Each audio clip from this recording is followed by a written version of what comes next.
Bonjour et bienvenue pour l'émission Ici c'est Genève, édition numéro 2 de cette saison 2018-2019. Nous allons saluer Blaise Bugil à mes côtés. Bonjour Blaise. Bonjour Lionel. Et puis nos invités Arnaud Ria, bonjour. Bonjour. Daniel Vukovic également, bienvenue. Bonjour. On profite de cette pause nationale qui dure pendant un peu plus d'une semaine pour revenir sur les différents matchs qui ont eu lieu durant ce dernier mois. Nous avons deux joueurs, un jeune joueur prometteur puisqu'il a décroché un championnat en équipe junior avec le Genève Servette Hockey Club, mais également un joueur qu'on n'imagine pas forcément comme étant un joueur genevois, mais il est sans doute plus genevois que Blaise et moi-même. Sans doute. Sans doute. C'est Daniel Vukovic. Bonjour messieurs, bienvenue.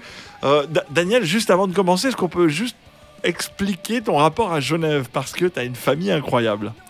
Oui, actuellement, c'est mon grand-mère, la famille de mon grand-mère. Le nom de famille est Poncé. Il vient de Genève et j'ai encore mon grand-tante, mon grand-oncle, beaucoup deuxième ou troisième degré cousins qui habitent à Genève ou l'endroit ici. Donc, la famille, ils viennent d'ici. Après, parce que le travail, mon grand-mère et mon grand-père est déménagé à Pérou, Lima. Et mon mère, elle est née là. Elle fait l'hiver là et elle retourne voir la famille dans l'été. Après, elle a déménagé une fois encore quand elle est environ 16 ans au Canada. Et voilà, elle raconte mon père là. Et 23 ans après pour moi, j'arrive à Genève et je suis là pour 11 ans maintenant. Voilà, et alors avec un petit passage au Canada, c'est la petite note hockey sur glace qu'il fallait, le passage au Canada. Blaise, je propose qu'on revienne d'abord sur les matchs qui ont eu lieu depuis cette dernière émission, et on va faire un reflet de ces différents matchs. Et ensuite, avec vous, messieurs, nous allons débriefer sur l'état du club actuel. À tout de suite.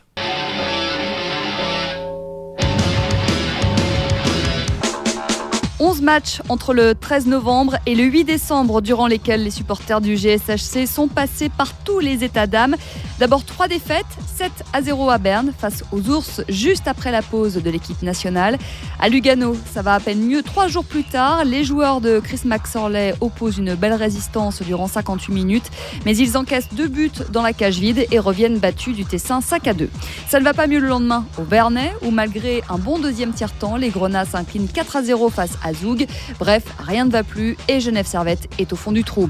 Mais tel le phénix qui renaît de ses cendres, les Aigles vont subitement reprendre leur envol et réussir une série victorieuse de 3 matchs, aussi réussie que la précédente avait été ratée.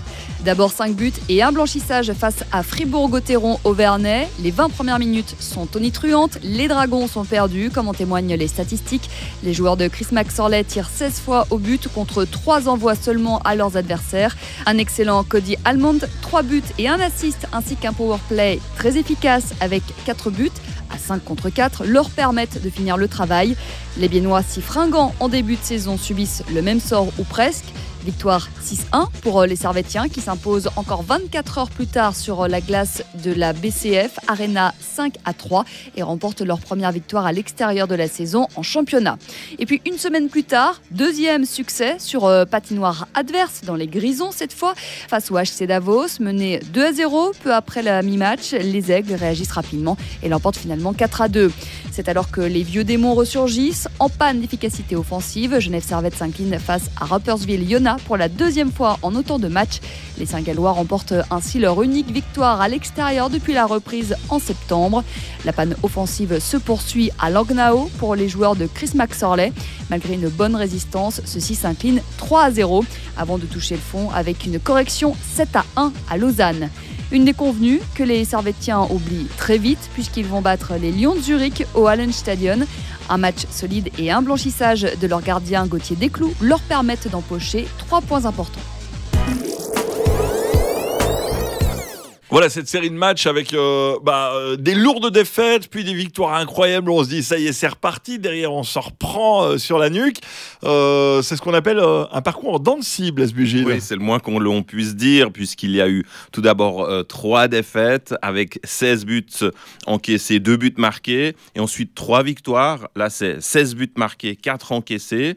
Et puis une victoire à Davos, 4-2 à l'extérieur. Et puis la défaite contre Rapperswil, 3-1. Ensuite, de nouveau, 2 défaites. Et puis enfin, une victoire samedi à Zurich contre les Lions des bords de la Limate. C'est quand même assez particulier, notamment cette défaite à Lausanne. On appelle ça une déglinguée. Voilà, si je peux me permettre l'expression, on appelle ça une déglinguée. Voilà, avec une particularité, donc Genève Servette qui perd 7-1 sur la glace des Lions de Malais, mais en tirant plus souvent au goal, 28 shoots selon les statistiques à 24, donc c'est-à-dire plus 4 shoots de plus que les Lions de Malais. Comment vous expliquez ça, Daniel Vukovic? Comment peut-on perdre aussi lourdement en ayant tiré plus souvent au but que son adversaire? Est-ce que c'est courant? Je commence avec le tir à la but. Oui, c'est 24, mais je pense que Lausanne dans le match, c'est 24 vraiment haute qualité de tir. Et nous... c'est pas vraiment le même cas. Nous faisons beaucoup de shots sur Zurkischen, mais c'est pas l'énorme chance chaque fois. Après la défaite à 7 ans, c'est pas facile à dire exact la raison, mais c'est un peu comme une avalanche. Quand ça commence mauvais dans le match comme ça, tu essaies de faire tout et ça aide pas. Et après, c'est juste une but après un autre, après un autre. Justement, tu parles d'avalanche, on pense au 3-0 après seulement un tiers-temps. Ça sape le moral d'une équipe où on est normalement capable de se relever de ça et de retourner la situation. On l'a déjà vu. Oui, non, c'est clair. À 3-0 après le premier tir, j'ai dit OK, nous avons une chance. Si nous arrivons à le deuxième tir vraiment fort, commence bien. Mais finalement, ça n'arrive pas. C'est sûr, c'est vraiment difficile à faire. Nous avons déjà fait une fois cette année contre Ambry dans les 5 minutes à la fin. Là. Mais Lausanne, c'est une bonne équipe. En même temps, il ne laisse pas nous souffrir le Breathe Summer. Et finalement, je pense qu'il y a aussi le 4e ou le 5e but comme ça. Et c'est juste fini. Et puis, alors, ce qu'il y a d'assez particulier, c'est que malgré cette défaite, vous êtes capable de réagir et puis d'aller gagner, on l'a dit, contre les Lions de Zurich. Qu'est-ce qui se passe durant les 24 heures ou un peu moins, 22 heures peut-être, qui suivent la fin de ce match et le début du match suivant? Qu'est-ce qui change? Je crois, sauf erreur, que vous n'êtes pas revenu à Genève entre le match à Lausanne et celui à Zurich. Qu'est-ce qui s'est passé? Je pense que toute l'équipe est un peu embarrassed après le match. Gêné, merci, contre Lausanne. Ça, c'est un match de derby et nous avons beaucoup plus que ça. Et c'est déjà la 2e défaite de la semaine. Nous ne voulons pas partir dans cette pause avec 3 défaites ensuite. Et honnêtement, nous juste jouons de notre potentiel. Et comme tu dis avant, nous avons beaucoup de bons matchs, mais aussi beaucoup de mauvais matchs. Et je pense que ça, c'est une chose de consistency. Et nous, à ce moment, nous n'avons juste pas trouvé ça. On a le sentiment également que lorsque vous allez bien, c'est-à-dire que vous gagnez 3 matchs à la suite avec des scores assez incroyables, le 5-0, le 6-1, puis le 3-5 à l'extérieur contre Fribourg-Gotteron, on a le sentiment, et c'est souvent avec le GSHC, qu'il y a cette espèce de confiance qui vient et on se dit, allez, on y retourne et on se fait avoir contre des équipes comme Rapperswil, par exemple. C'est le cas ou c'est vraiment c'est anecdotique? Non, je pense... quand la chose commence bien, c'est sûr la confiance monte. Et après, quand la chose allait dans l'inverse, le négatif, la confiance n'est juste pas là exactement. Mais ça, c'est la question cette année, je pense, parce que je suis souvent aussi, les 2 matchs contre Fribourg, le match contre Bienne, je pense que nous avons 15 buts et 16 buts aussi pour nous, et 2 contre nous. Et comme aussi avant, nous avons donné 16 buts et 3 pour dans une autre série. Donc c'est la confiance, mais ça c'est une chose mentale, nous obligés de faire améliorer et faire mieux. On va faire une petite pause, on va regarder, tiens, pendant les matchs, ce qui se passe quand l'arbitre lève la main et qu'un gardien disparaît. Et souvent, hein, quand on va assister au match avec des novices, les gens nous disent mais pourquoi pourquoi le gardien disparaît? Eh bien, c'est ce qu'on appelle la pénalité différée. Et on vous explique en images et en son ce qu'est cette fameuse pénalité différée. Je lève la main. À tout de suite.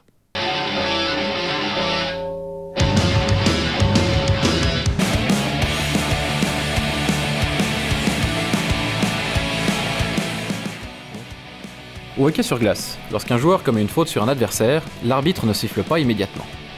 Lorsqu'il a constaté la faute, l'arbitre lève le bras jusqu'à ce que l'équipe du joueur fautif ait le contrôle du puck. Tant que ce n'est pas le cas, le jeu continue, comme vous pouvez le voir à l'écran. Revenons dans le détail. Le défenseur lausannois ici fait trébucher John Fritsché. L'arbitre lève le bras, signifiant la faute, mais ne siffle pas, puisque ce sont les aigles qui ont le contrôle du puck. Robert Mayer voit que l'arbitre lève le bras. Il se dirige alors tout droit vers le banc pour laisser sa place à un joueur de champ supplémentaire qu'on voit sauter sur la glace ici.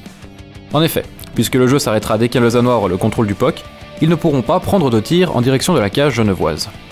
Les Grenats évoluent donc à 6 contre 5, ce qui peut mener à une chance de but. Sur cette séquence, les Lausannois vont finalement reprendre le contrôle du puck et l'arbitre va donc immédiatement siffler pour arrêter le jeu. Le joueur fautif est envoyé sur le banc des pénalités et les Grenats évolueront désormais à 5 contre 4. Si toutefois les Aigles avaient pu scorer avant que les Lausannois récupèrent le puck, la pénalité aurait été annulée. Voilà, comme ça vous saurez tout sur la pénalité différée, vous saurez pourquoi l'arbitre lève la main d'un coup, c'est pas pour demander la parole, et vous saurez pourquoi le gardien sort de la glace. Et c'est vrai que c'est là qu'on repère les nouveaux supporters. Ça fait toujours plaisir d'en voir des nouveaux supporters à la patinoire, des anciens supporters. Alors il y a bien sûr les nouveaux joueurs, les anciens joueurs. Enfin anciens, on se retient, hein, ça fait 11 ans. 11 ans pour Daniel hein, dans le GSHC. Et puis Arnaud, lui, a rejoint la première équipe. Champion suisse, Genève Futur Hockey. C'est pas rien, Blaise. C'est pas rien. Arnaud Ria, donc vous êtes déjà champion de Suisse, qui est une grande première dans l'histoire de Genève Servette avec les juniors élites. Et vous continuez d'ailleurs à jouer avec les juniors élites. Sauf erreur, 26 matchs, vous m'arrêtez si je me trompe, 16 buts, 27 assists, ça veut dire 43 points. Ce sont des statistiques assez impressionnantes. Est-ce que vous attendiez à ce début de saison fulgurant ou bien est-ce que c'est simplement vous surfez sur la lancée de vous? En fait, pour être honnête, on a très mal commencé le championnat. Les 10 premiers matchs étaient vraiment très durs. Et j'avais même pas un point par match, c'est pour dire. Et c'est ensuite après que ça s'est débloqué. Et après, on a vraiment surfé sur une vague, une très bonne vague. Et tout allait bien, le powerplay, il marche vraiment bien. Et on joue en équipe, on joue vraiment bien ces temps-ci. Alors, le malheur des uns fait le bonheur des autres. Il y a pas mal de blessures qu'on a retrouvées dans la première équipe. De ce fait, eh bien, le coup de fil est passé régulièrement. Ça se passe comme ça, réellement? Ouais, c'est ça. Des fois, mais je ne m'entraîne même pas avec l'équipe. À midi, on m'appelle pour jouer le soir. Mais ouais, c'est ça, le coup de fil à midi pour savoir si je suis disponible. Et voilà. L'excitation? Ouais, c'est ça. Sauf erreur, vous avez fait 2 matchs cette saison avec Genève Servette. C'est ça, et un en Coupe Suisse. En Coupe de Suisse, vous étiez déjà, sauf erreur, vous aviez déjà fait quelques apparitions par le passé. Oui, l'année passée. J'ai fait 3 matchs. Où en êtes-vous dans l'intégration avec la première équipe? Qu'est-ce que vous a dit Chris McSorley à ce sujet? Il me dit si j'ai ma chance de faire des chiffres sur la glace, de jouer mon jeu, jouer le plus simple possible, pas faire d'erreurs. Et ensuite, par rapport à l'équipe, j'ai eu de la chance d'avoir mon frère dans l'équipe l'année passée. Du coup, j'ai été très vite assez bien intégré. Puis c'est tous des gars hyper sympas, comme Daniel qui est là. C'est parce qu'il est à côté. C'est ça. J'allais dire justement, le nom Ria, forcément, parle à beaucoup de gens avec le grand frère. C'est souvent des affaires de famille. Les joueurs, on retrouve souvent. On pense à Elliot Antonietti, on pense à Paul Savary. C'est souvent des affaires de famille. Est-ce que ça donne une pression supplémentaire d'être le petit frère ou au contraire, c'est une ouverture de porte? Non, je pense que si c'était une ouverture de porte, ça saurait. Parce qu'au final, c'est quand même compliqué d'y arriver. Et il faut quand même assumer un certain niveau pour y arriver. La pression ou pas la pression? Au début, oui. Au début, il faut... On se mesure au grand frère. C'est ça. Après, faut essayer de faire mieux. De toute façon, ça a très bien marché pour mon frère et j'espère que pour moi, ça marchera aussi très bien. Qu'est-ce qui vous manque pour devenir un membre à part entière de ce contingent de la première équipe? Je pense que c'est surtout au niveau de mes capacités physiques. On voit quand même une différence entre un joueur qui est en junior élite et un joueur pro qui joue en Ligue nationale. C'est surtout la différence physique. Mais c'est avec le temps et les années qu'on prend cette maturité physique. Et le fait de ne faire plus que ça en plus. Oui, aussi. C'est ça. On va revenir dans un petit instant sur OneTV et sur le site du Genève Servette Hockey Club.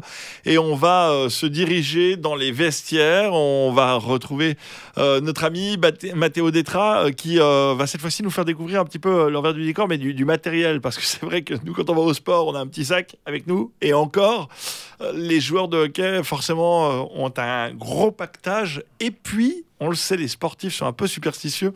C'est le cas également avec le matériel et nos invités nous en diront plus dans un instant. À tout de suite.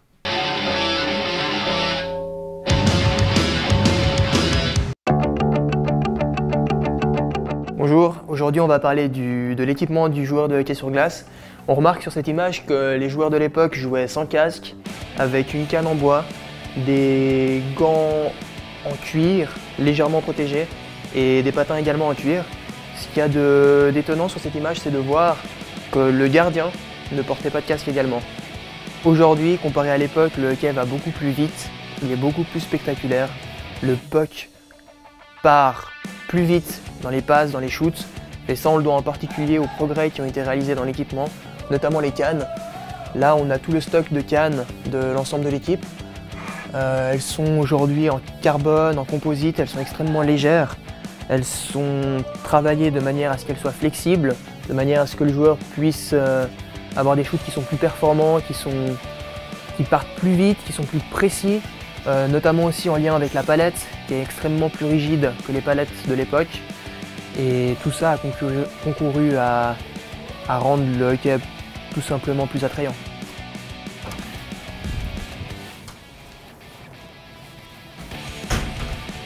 Globalement, l'équipement est là pour protéger le joueur, non seulement quand il tombe, mais aussi quand il doit bloquer un shoot, quand il doit se coucher sur la glace pour éviter qu'un adversaire puisse passer. Je suis à la place de Wingels, je vais faire une rapide liste de l'équipement. Là, on a les jambières, on a le casque, on a ce qu'on appelle les coudières, les gants, la cuissette, le plastron et la partie la plus importante pour tous les joueurs, la coquille. Chaque joueur a une trousse. Dans cette trousse, on peut trouver des lacets, on peut trouver du scotch pour entourer les jambières, de manière à ce que les jambières soient plus fermement tenues autour du tibia du joueur. On y trouve aussi des petites balles pour s'échauffer avant de rentrer sur la glace. Les joueurs font du maniement dans les couloirs, dans le vestiaire. Et il y a aussi une autre partie de l'équipement, celle qui est la moins visible, c'est le protège-dents, mais c'est hyper important. Là, je suis avec le casque de Wingels. Il a reçu récemment un violent coup au niveau du bas du visage et lorsqu'un joueur est blessé, le chef matériel, les physios, le médecin du club se concertent de sorte à trouver la meilleure mesure possible au niveau du matériel pour protéger le joueur et cette mesure doit ensuite être soumise à l'approbation de la Ligue qui va dire si elle est d'accord ou pas et en l'occurrence ça a été accepté donc voilà, ils ont rajouté une sorte de visière de protection au niveau de la mâchoire pour qu'ils puissent retourner au jeu et pour qu'ils soient en sécurité. Voilà, alors nous en radio, ce sont nos casques qu'on veut absolument garder, qu'on customise en hockey sur glace. Alors on l'a découvert, hein, les histoires de coudières, des petites choses comme ça. Et puis on le sait, en hockey sur glace, il y a également le côté superstition. Est-ce que vous deux, vous avez la petite chose dans votre matériel dont vous ne vous séparez jamais? Et même quand on renouvelle le matériel, je garde quand même ce petit truc-là. Et puis, est-ce que vous êtes tous les deux superstitieux? On va commencer par Daniel. Personnellement, avec l'équipement, non, je change, je peux dire chaque année ou chaque 2 ans, mais la superstition, oui. Quand je fais mon sac, c'est prendre moi 15 minutes et l'autre joueur 1 minute parce que je refais tout 8 fois ou 9 fois. Faut rien oublier. Oui, parce que une de mes premières années, j'ai oublié mon patin et c'est pas très bien. Donc maintenant, je fais ce temps, je tout. Et... Comment on fait dans ces cas-là? Oui, tu fais tout dans ton sac, ça arrive plus souvent. Mais comment on fait pour s'en sortir? On demande à quelqu'un de nous prêter les patins, on fait quoi? Non, j'ai une deuxième... tu as normalement deux paires de patins, mais normalement, ça c'est un peu bizarre pour un joueur. Si tu changes patin, c'est vraiment plus rigide, c'est juste pas vraiment confortable. Donc, pour le premier tiers, 2 tiers, c'est un peu difficile, le match là, mais heureusement, j'ai le deuxième paire. Arnaud? Des superstitions, du matériel? Moi, je suis pas vraiment superstitieux. J'ai juste ma paire de ciseaux que je garde depuis longtemps. Sinon, qui servent à quoi? Parce que tu m'inquiètes. Faut qu'on explique aux téléspectateurs à quoi servent la paire de ciseaux. La paire de ciseaux, c'est pour tout ce qui est du scotch, de la toile sur la canne, etc. D'accord. Et puis au niveau de la canne, parce qu'on voit, alors vous allez peut-être m'expliquer, mais pourquoi dans une action, si la canne casse, le joueur la lâche par terre, part et la canne reste par terre pendant longtemps? Est-ce que c'est parce qu'il faut pas casser le jeu? Est-ce que c'est parce que on se baisse pas pour ramasser une canne en pleine action? C'est quoi? Et puis surtout, est-ce que ça vous fait quelque chose? J'ai pété ma canne. Oui, si c'est dans la zone défensive ou un endroit dangereux, si tu casses ton canne, tu n'es pas vraiment content parce que c'est un disadvantage. Mais la raison que tu jettes le canne si c'est cassé, c'est parce que si tu joues avec une canne qui est cassée, c'est 2 minutes penalty tout de suite contre nous. Donc, tu es obligé d'abandonner. Oui. Le can. Je pense que ça, c'est plus pour la sécurité des autres joueurs parce que, tu sais, le can, il est avec le carbone fibre et quand c'est casse, c'est vraiment... tranchant. Oui, et c'est un peu dangereux. Donc, c'est mieux jeter et prendre un autre ou faire un change. OK. Blaise, l'émission va toucher à sa fin. Un petit mot de la fin pour nos joueurs qui sont présents aujourd'hui autour de ce plateau. Et surtout, un petit clin d'œil au dernier match avant de passer à l'année 2019. Alors, il y a évidemment, comme chaque année, 3 matchs pour la semaine de décembre. Et puis, le premier, c'est mardi contre le Lausanne Hockey Club. Alors, on imagine, vous allez... aborder cette rencontre avec une motivation toute particulière, Daniel Vukovic. C'est clair, un match contre Lausanne et juste après les défaites 7-1, c'est un match vraiment important avec toute l'équipe ici.